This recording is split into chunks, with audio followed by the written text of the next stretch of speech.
اور ان کو حاصل کرنے کے لیے مثبت کوشش کریں، لیکن 100% تک جائیں، لیکن اگر بالفرض وہ چیز آپ کو نہیں ملتی تو آپ کے اپنے رب پہ اس حد تک یقین ہونا چاہیے اور اپنے نبی رحمت للعالمین صلی اللہ علیہ وآلہ وسلم کی رحمت پہ اس حد تک یقین ہونا چاہیے کہ یہ چیز ہمارے لیے بہتر نہیں تھی، اس وجہ سے نہیں ملی، ہمیں مایوس نہیں ہونا چاہیے، بلکہ اس سے بہتر کوئی اور چیز ہمارے رب نے رکھی ہوگی جو ہمیں عطا کرے گا۔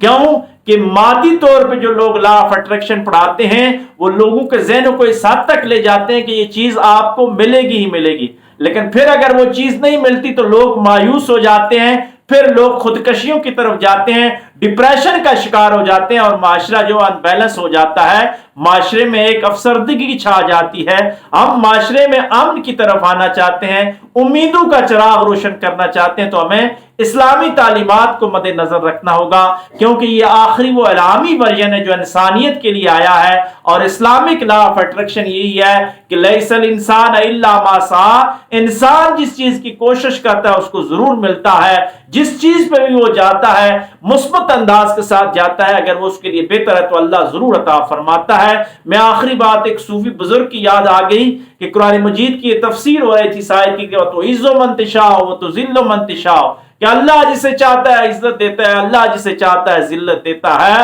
تو ایک صوفی بزرگ نے یہ بات فرمائی کہ جو عزت کی راہوں پہ چلتا ہے اللہ اس کو عزت سے نواز دیتا ہے، جو ذلت کی راہوں پہ چلتا ہے اللہ اس کو ذلت کی